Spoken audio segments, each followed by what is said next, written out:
A good morning to you and welcome as we bring you a short service of readings and reflections to mark our harvest services in the Timsbury Benefice. It has been marvellous to see the goods that we have been donated to local charities, particularly the offerings that were given from the children at St Mary's School, and we are deeply grateful for their support. Of course, this has been such a tricky time where we cannot engage with each other on the scale we have been used to in the past. But please be rest assured that the villages in our benefice are always in our prayers, those of us in the ministry team and in the churches. We're always thinking of you and praying for you. But we understand this is a difficult time for many. So if you would require personal prayer or any pastoral support, please get in touch with us. Please go onto our website, St Mary's Timsbury Church website, and via our rector Martin, you are very welcome to get in touch if you would be looking for some support or help from the church in any way. So, in a moment, I'm going to read from the book of Deuteronomy, and later we will hear from Jesus in the parable of the sower. But first, a reading from the book of Deuteronomy.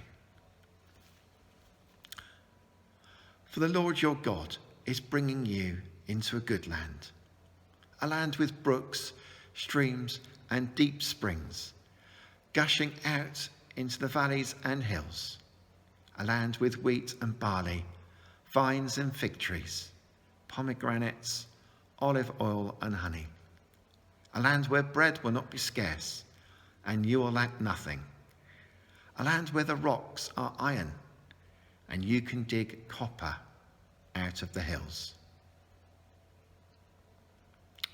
When you have eaten and are satisfied, praise the Lord your God for the good land he has given you. Be careful that you do not forget the Lord your God, failing to observe his commands, his laws and his decrees that I am giving you this day. Otherwise, when you eat and are satisfied, when you build fine houses and settle down, and when your herds and flocks grow large, and your silver and gold increase, and all you have is multiplied, then your heart will become proud, and you will forget the Lord your God, who brought you out of Egypt, out of the land of slavery. He led you through the vast and dreadful wilderness, that thirsty and waterless land, with its venomous snakes and scorpions. He brought you water out of hard rock. He gave you manna to eat in the wilderness, something your ancestors had never known, to humble and test you, so that in the end it might go well with you. You may say to yourself, my power and the strength of my hands have produced this wealth for me. But remember the Lord your God, for it is he who gives you the ability to produce wealth, and so confirms his covenant, which he swore to your ancestors, so it is today. This is the word of the Lord. Thanks be to God.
We now have our gospel reading, which is taken from Jesus' parable of the sower found in Matthew's gospel.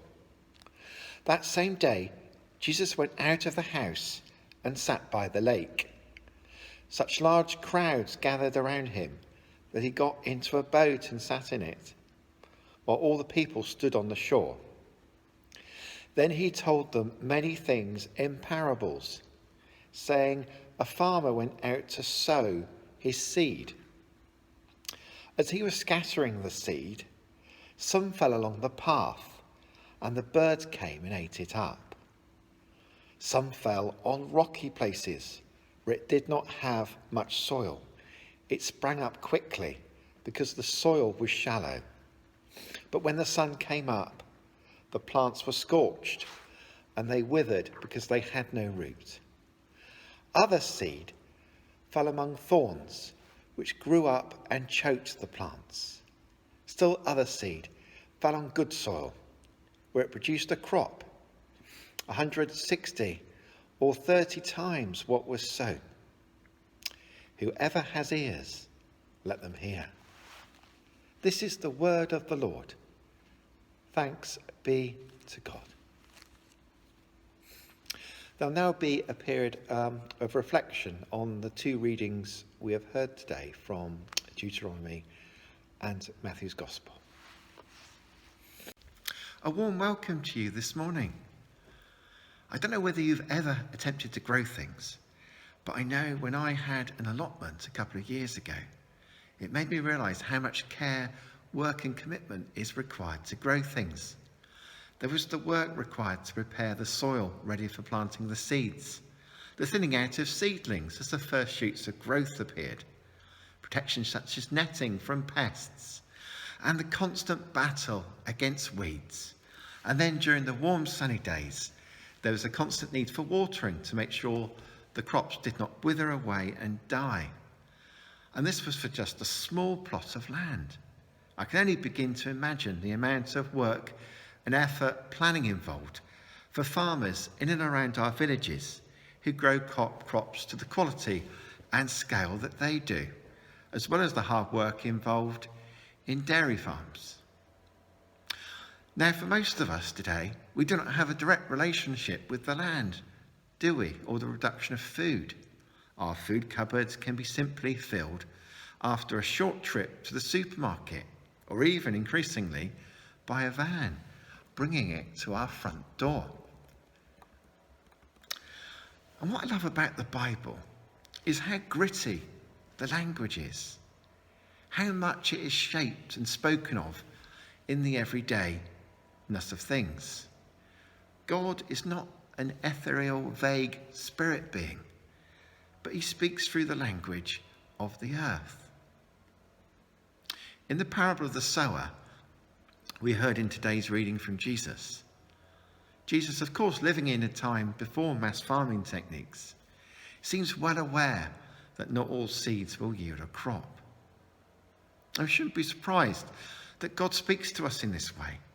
After all, he can speak in this way because all the earth is God's creation.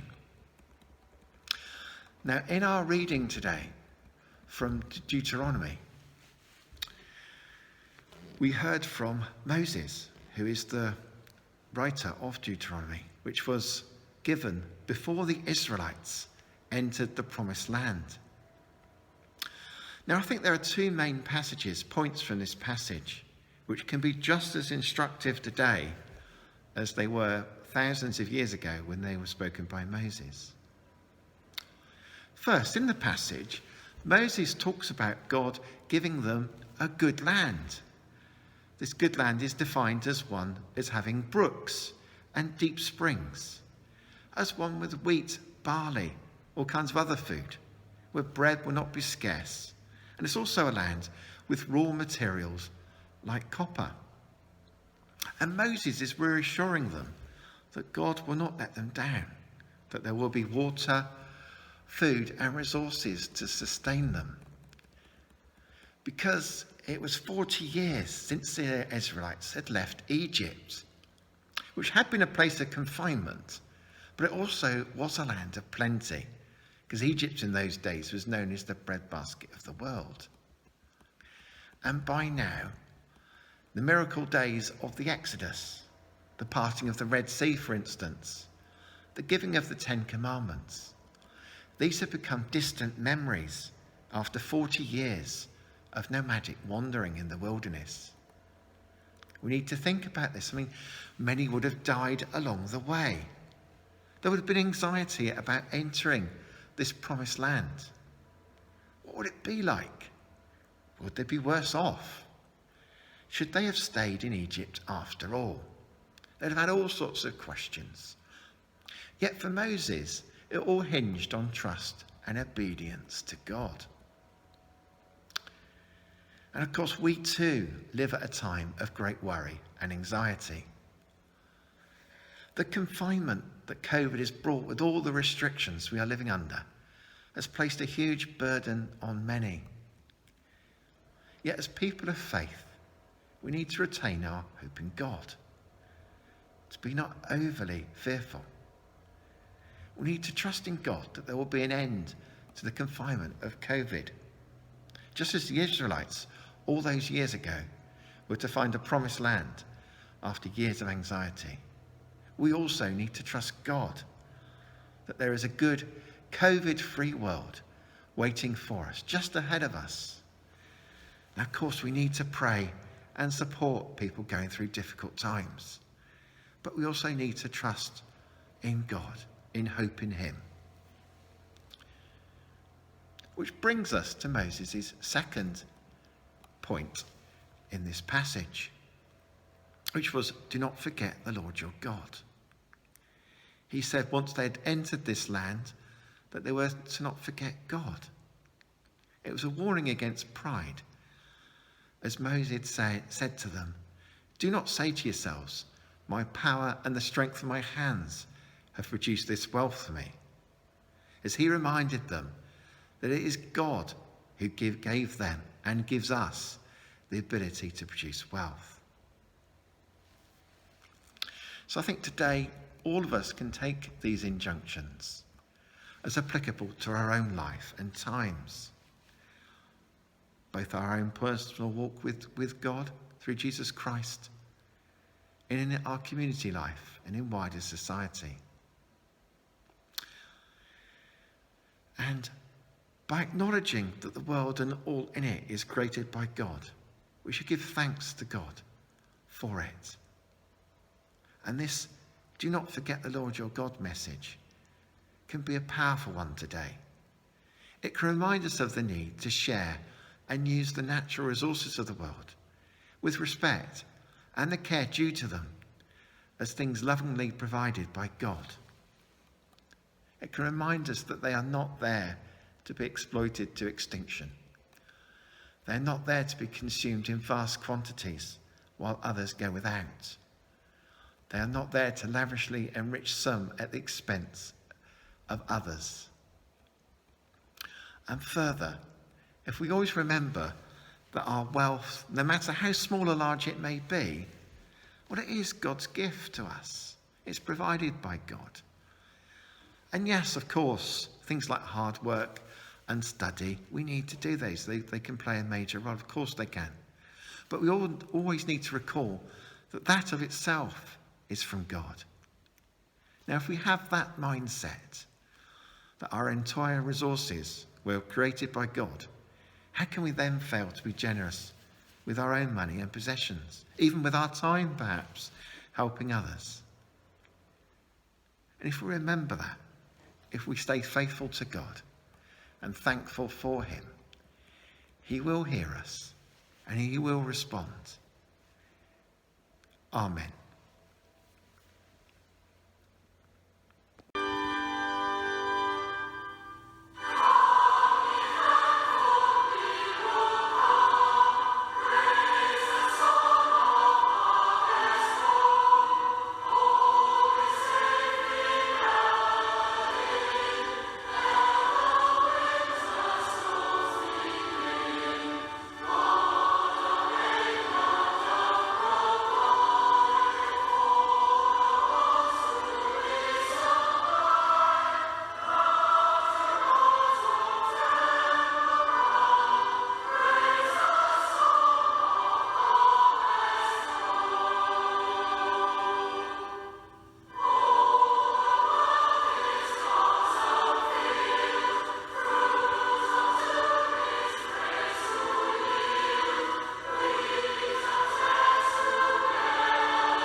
really do hope that this short service has been a blessing to you.